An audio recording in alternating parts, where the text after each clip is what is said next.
JJ McCarthy, he's the starter. I think the Vikings have made this decision. He's the guy. And now they're kind of looking for a backup. So there's different types of backup quarterbacks you can get, don't you think? You can get the guy who's going to always be challenging the starter and trying to win that spot.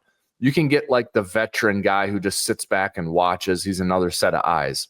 What do you like for a backup for a young quarterback like McCarthy? A veteran. Okay. Someone who's been through the fire, who's been at different levels of the game, who is also almost another form of a coach. You know what I mean? So he is kind of giving him knowledge verbally through, how to handle certain situations, whether it's the press, you know what I mean? How to handle certain situations, whether it comes to the playoffs, and that the level raises, just different things like that, because they've been through it already. Somebody else who's battling for the position, I feel like the Vikings already trust that he can handle it. It's just now you just need somebody with experience to kind of guide you through a season, and still be there too, who can step in if need be and help, pull out a couple of games for the team as well. But I definitely would say a veteran leader, to help him. Yeah. He's I think he'll be 22 during this season. And he's your long-term guy, but you still need to, and so you're focused on his development, but you need to do right by the other veteran current players and win games, right? Because if you're Brian O'Neill, who's, not on the upswing anymore, he's kind of at the peak or prime of his career. If you're Justin Jefferson, 5-6 years in, right? It's yeah, we get it. You got to develop this guy, but we don't have 100 years left. We got to win now. So how do you balance that where it's God, the kid's struggling, but we got Tannehill, let's say. When do you put him in to help you get out of a game? But then do you go back to McCarthy the next week? What's that like? What's that dynamic like, in behind closed doors in the team facility? You have to see how the kid is mentally if he's down after a game, things like that. And mentally, is he still in there? Is he what type of resilience does he have? Is he a fighter? Okay, yeah, I had a bad game, but now I'm gonna bounce back. I'm gonna do good. So you do have to give him the opportunity to show you, the type of player he is. And then you just go as needed.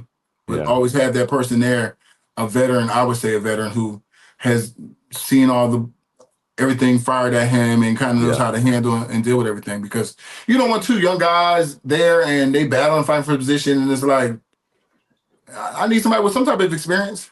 Yeah.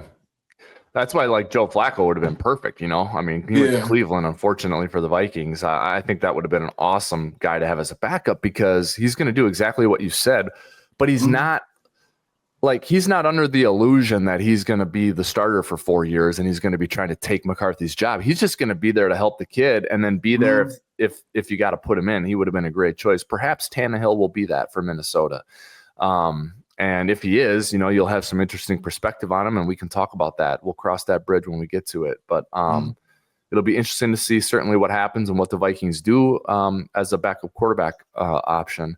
For McCarthy, you talked about you got to see how he's wired, how he responds to adversity and all that stuff.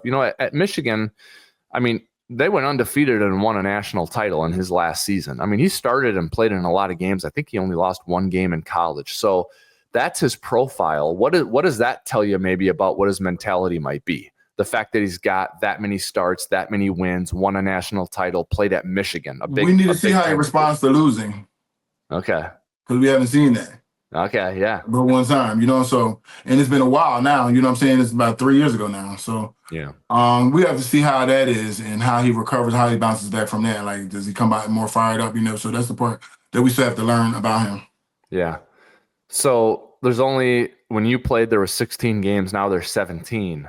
So what was the mindset when you lose week 1 or week 2? It's hey, we only got 17 of these games. We got to win. When I first got there, I was upset because I hadn't lost the game. I came from a similar situation. Second game of my junior year was the last game I had lost. So it's when all the rest of it winning games, and I was hurt. Yeah. And then I looked around and everybody else is kind of moved on, and I'm pissed off. So it was different for me. I had to kind of learn okay, you can't just hold on to this too long, because I see everybody else is kind of okay, watch the film and move to the next week. Where me, it was I was pissed. So you kind of just had to learn, like, okay. I know, and And I then I get heard it. coaches say like you have 48 hours whether you win or lose to like Yeah. deal with it. So I feel like that I learned that in the league because other than that I hadn't experienced a loss in a while, so I was pissed off. Yeah. Raised my But kid I that I think lost.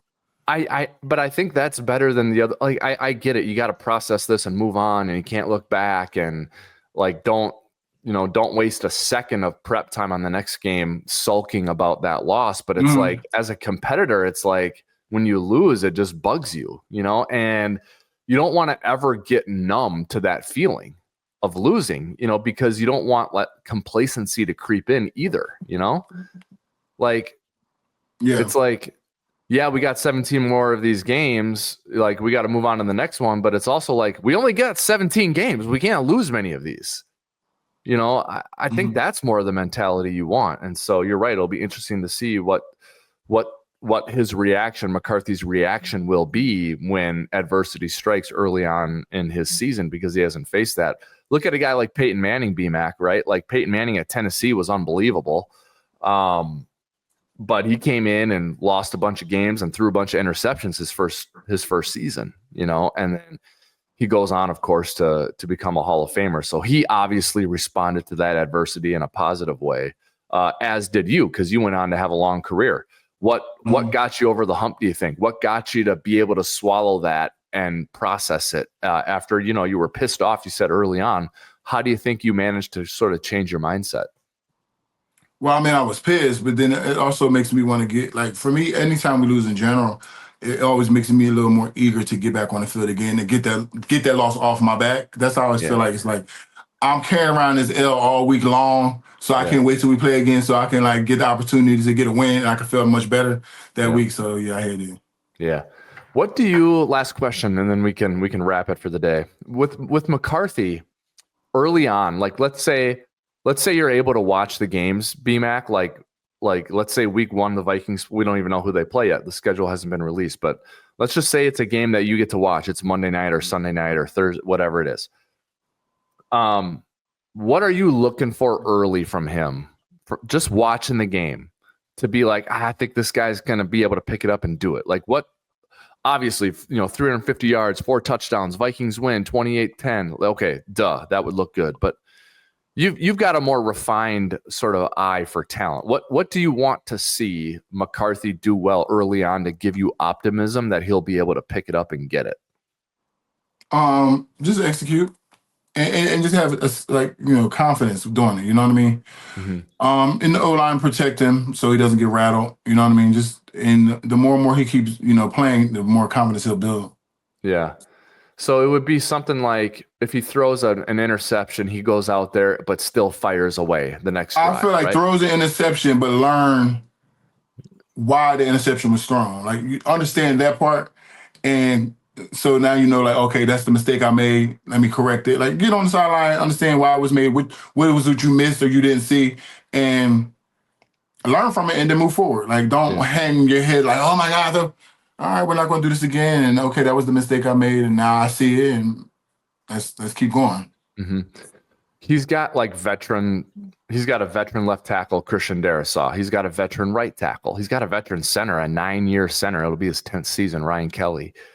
But he's young. It's his first year as a starter, but he's the quarterback.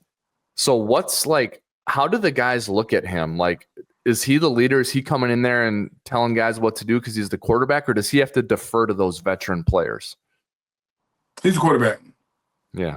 So everything revolves around the quarterback. So he has to know that too. He is the leader, understanding that there's guys that are older than him that he's probably watched, grew up watching, whatever. He has more respect for, but he's actually the leader. He is the team leader. So he has to just always remember that, and everybody's pretty much, listening to him. He's calling the plays, he's calling the shots. Yeah. All right. Well, it'll be fun to see that progress. But you know what? I bet you'd say this too. It doesn't start at week 1 in that first regular season game, doesn't it? Start during the OTAs and the mini camps? All that. That's when you get your rhythm. That's when the O-line is getting their cohesiveness with each other and understanding, their rhythm and everything. And the wide receivers, running backs, everybody is getting their timing down, and you just keep building from there. Yeah. All right, man. Well, until next week, that's going to do it for Vikings talk. What you got going the rest of the week? Any business or travel? No travel this week, and I'm glad. I probably have a couple meetings this week, and I'm just still preparing for my mental health awareness event, May 22nd here at the Hard Rock in South Florida. Oh, very good. Are you hosting it? I pretty much I put it together. So I have a panel of 10 people that are speaking on my panel, and I pretty much arrange it. Yes. Is there a website or something where people can go and check it out? They can go to BryantMcKinnie.com. And they can feel free to donate. They can feel free to purchase the ticket if they want to come. And they can go on the website too and just click the tab for B Major Foundation, and it'll show you like the events from last year and just different things out there in the community. Very cool, man. Well, good luck organizing that. You and I will be talking throughout the week as we prep for next Monday's show, but that'll do it for today. Appreciate your time as always, B-Mac. Oh, thank you.